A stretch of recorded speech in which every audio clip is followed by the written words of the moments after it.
Good morning students. Last class में हमने अभिक्रमित अनुदेशन का अर्थ, परिभाषा और उसकी विशेषताओं के बारे में देखा था। आज हम अभिक्रमित अनुदेशन के सिद्धांत देखेंगे। Principles of programme instruction. अभिक्रमित अनुदेशन कुछ सिद्धांतों पर, प्रिंसिपल्स पर आधारित होता है। इसमें सबसे पहला है छोटे छोटे पदों का सिद्धांत, प्रिंसिपल ऑफ स्मॉल स्टेप्स।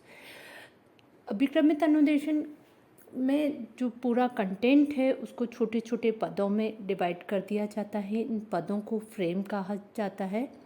ये फ्रेम अर्थपूर्ण होते हैं और यह कोशिश की जाती है कि कक्षा का सबसे कमज़ोर छात्र भी एक बार में प्रस्तुत विषय वस्तु को इन फ्रेम्स में बताई गई है उनको पढ़कर आसानी से समझ सके। इसमें फर्स्ट स्टेप में स्टूडेंट उस फ्रेम को पढ़ता है, इन छोटे छोटे पदों को पढ़ता है और विषय वस्तु के बारे में जानकारी प्राप्त करता है। सेकंड है क्रियाशीलता का सिद्धांत, प्रिंसिपल ऑफ एक्टिवनेस।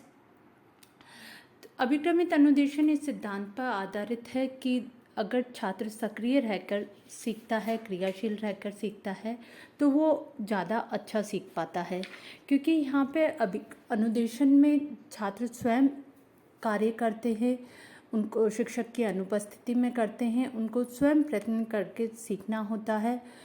वो अपने प्रयास से ही ज्ञान प्राप्त करते हैं, उनको पदों को, फ्रेम को पढ़ना होता है और फिर अपने अनुक्रिया देनी होती है।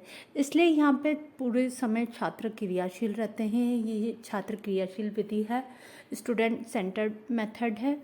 इसलिए ये क्रियाशीलता का सिद्धांत, जो कि मनोवैज्ञानिक सिद्धांत है कि स्टूडेंट जितना अधिक क्रियाशील एक्टिव रहेगा वो उतना अधिक सीख पाएगा, ये इसी सिद्धांत पर आधारित है। इसके साथ ही ये पुनर्वलन के सिद्धांत, प्रिंसिपल ऑफ रीइंफोर्समेंट के सिद्धांत पर भी आधारित है। इसमें जैसा कि बताया गया, छात्र जितना अधिक अभिप्रेरित, मोटिवेट होगा उसका अधिगम उतनी ही तीव्र गति से होता है। छात्र पद को, फ्रेम को पढ़ता है और फिर उससे संबंधित प्रश्न के उत्तर देता है। अगर उत्तर सही है तो उसे तुरंत प्रतिपुष्टि मिल जाती है, पुनर्बलन प्राप्त होता है, रीइंफोर्समेंट मिलता है। वो अपना उत्तर चिट हटा के देख सकता है कि अपने सही उत्तर किया है, उसकी अनुक्रिया सही है या गलत। तो इसलिए उसको तुरंत पुनर्बलन प्राप्त हो जाता है और ये रीइंफोर्समेंट उसको आगे कार्य करने के लिए प्रेरित करता है। तो यहाँ पे पुनर्बलन तुरंत मिलता है, जो कि छात्र के आगे सीखने में सहायक होता है। स्वगति का सिद्धांत, प्रिंसिपल ऑफ सेल्फ स्पीड।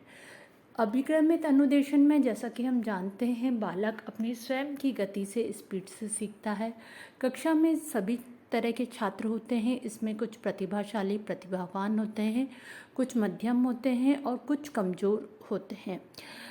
सबके सीखने की गति अलग अलग होती है। यहाँ पे टीचर अनुदेशन सामग्री तैयार कर रहा है, वो छात्रों को दे रहा है और छात्र उसको अपनी गति से सीखते हैं।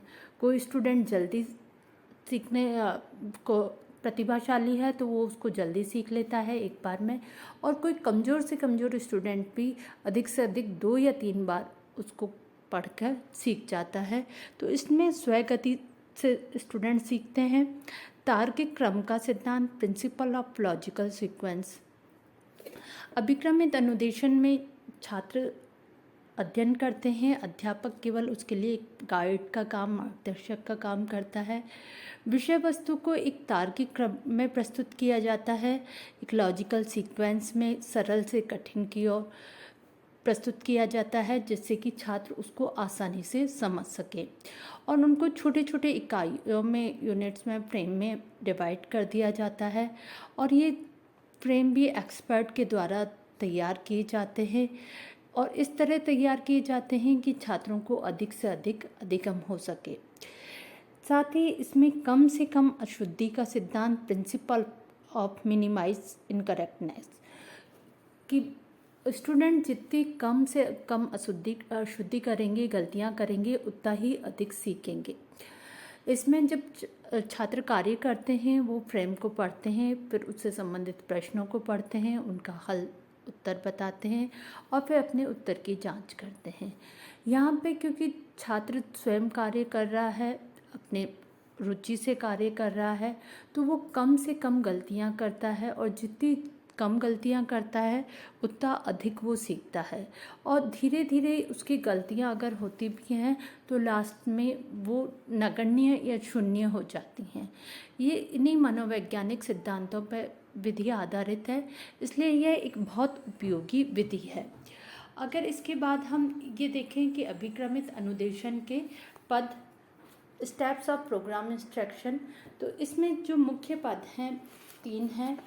उद्दीपक, जो कि पद या फ्रेम कहलाते हैं। उद्दीपक स्टिमुलस, जो कि छात्र को कार्य करने के लिए प्रेरित करते हैं। यहाँ पे अभिक्रमित अनुदेशन में उद्दीपक का कार्य पद या फ्रेम करते हैं। पद या फ्रेम, जैसा कि हम जानते हैं कि विषय वस्तु को छोटी छोटी सूचना के रूप में बांटा जाता है और इसको हम एक फ्रेम कहते हैं। ये एक उद्दीपक का कार्य करते हैं जो छात्र को प्रतिक्रिया करने के लिए प्रेरित करते हैं। इसके बाद है अनुक्रिया, रेस्पॉन्स। स्टूडेंट फ्रेम को पढ़कर उद्दीपक के प्रति क्या प्रतिक्रिया अभिव्यक्त करते हैं उसको अनुक्रिया, रेस्पॉन्स कहते हैं। यह उद्दीपक पर निर्भर करती है। अनुक्रिया से छात्रों के ज्ञान में वृद्धि होती है और अनुक्रिया की पुष्टि, उसके अपने उत्तर की जांच छात्र को पुनर्बलन प्रदान करती है, रीइंफोर्समेंट देती है। इस पद में छात्र जो प्रश्न हैं उसको पढ़ते हैं और उसके के सही उत्तर को लिखते हैं। ये सही उत्तर लिखना ही उनका अनुक्रिया करना कहलाता है कि उद्दीपक उन्होंने फ्रेम पढ़ा पहले, फिर उससे संबंधित प्रश्न पढ़ा और प्रश्न पढ़कर उससे संबंधित उत्तर दिया। ये उत्तर उनकी अनुक्रिया है। फिर अनुक्रिया की जांच के लिए 3rd स्टेप है पुनर्बलन, रीइंफोर्समेंट। अनुक्रिया का मूल्यांकन करने हेतु प्रत्येक फ्रेम के अंत में सही उत्तर दिया होता है।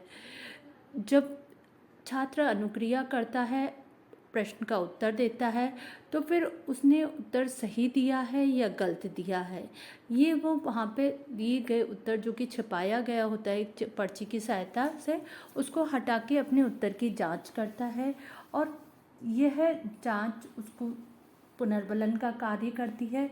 यह पुनर्बलन उसको अधिक सीखने के लिए प्रेरित करता है। इस तरह से जो अभिक्रमित अनुदेशन है उसमें 3 स्टेप्स इम्पॉर्टेंट है, फ्रेम, रेस्पॉन्स और रीइंफोर्समेंट। इन पदों को ध्यान में रखकर ही पूरा अनुदेशन सामग्री तैयार की जाती है।